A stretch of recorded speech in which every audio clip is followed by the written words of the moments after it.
Welcome to The Explainer. All right, let's dive right into a pretty wild idea. A company that doesn't just build one thing, but is literally designed to create, well, other companies over and over again. You ever look at companies like Amazon or Netflix and just wonder, how did they do it? How did they never seem to run out of steam? I mean, one minute Amazon is just an online bookstore, and the next it's powering half the internet with its cloud services. Or think about Netflix. They went from mailing you DVDs in those little red envelopes to producing their own blockbuster movies and even streaming live sports. It's like they have this bottomless well of innovation. So what's their secret? Well, the answer comes down to a really powerful and kind of new business model. They aren't just companies in the traditional sense. They're what you might call new idea factories. So a factory of factories. What is that? It's basically an organization that's not built around a single product or service.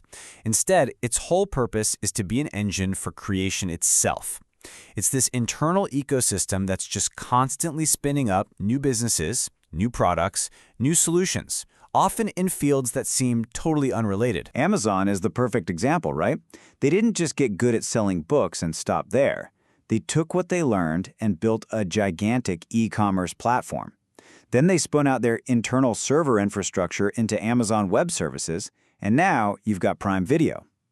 Netflix did the same thing. They mastered one thing, physical rentals, and then used that momentum to jump into streaming, then producing, and now they're even getting into gaming and live events. They are absolute masters at this. But here's what's really exciting. This model, it's not just for the tech giants anymore. Let's talk about a new kind of company that's bringing this power to a much smaller scale. We're going to look at a case study, a startup called Innovate Tech Ventures. And this quote from its founder, Sofia Ramirez, just nails it. She says, "We're not building products, we're building the machine that builds them." Think about that. Innotech isn't trying to find one single hit app. Nope, their entire mission is to perfect the system, the machine, for creating and launching lots of successful ventures. So how on earth does a small startup pull this off? They have a secret weapon, the same one the big guys use, but one that's only recently become affordable and accessible. A powerful AI-driven toolkit. So here's how their machine actually works. It's pretty amazing.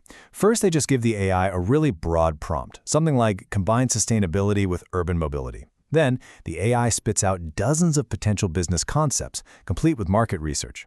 After that, they use simulations to test the most promising ideas virtually without spending a dime on real-world prototypes.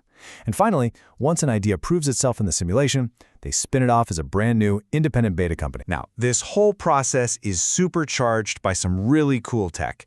You've got generative AI, which is what dreams up the initial concepts.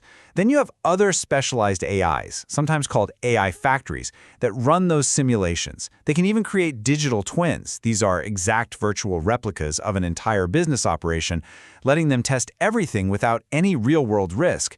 And finally, you have agentic AI and other automation tools that handle all the complex grunt work of actually launching the new venture. And listen, this isn't some far-off sci-fi future. A 2025 survey from Deloitte found that a staggering 80% of firms are already using AI to make themselves more productive and agile. The technology isn't on its way. It's already here. It's the fuel that's making these new idea factories possible. But this story isn't just about building more companies and making more money. That's the obvious part. The really profound piece of this is the unexpected positive impact it can have on all of us, on society as a whole. Just imagine pointing one of these idea factories at a huge global problem. The same system that creates a for-profit app can also be used to design and launch nonprofits or social enterprises aimed at tackling massive challenges like climate change, disaster response, or healthcare access. You can create solutions at an incredible scale. Or think about this. These systems can pull in data and ideas from all over the world, from incredibly diverse teams.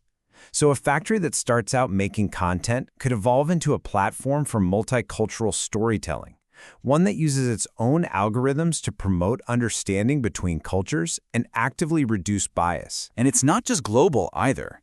This tech can be focused on a super local level. You could aim an idea factory at a specific rural area and have it generate tiny businesses perfectly suited for that community's needs. You know, things like custom farming apps for local growers. It could spark a whole economic revival where it's needed most. And here's maybe the most surprising benefit of all. What does this do to the people who work inside these factories? Well, when you automate all the boring, repetitive parts of the job, you free up the humans to focus on what we do best. High-level strategy, big-picture thinking, and raw creativity. Work becomes less of a grind and more of a creativity gym. It could be a powerful antidote to burnout. So, when you put all these pieces together, what you get is something genuinely transformative. You get an infinite idea machine. So let's just quickly recap the main takeaways. A factory of factories is basically a system for nonstop innovation. Thanks to AI, this incredibly powerful model isn't just for giants anymore. It's becoming accessible to more and more creators. The process uses AI to dream up, test, and launch new ventures. And maybe most importantly, the impact goes way beyond just profit. It has the potential to touch our society, our culture, and even our own personal well-being. Which brings us to one last, really important question.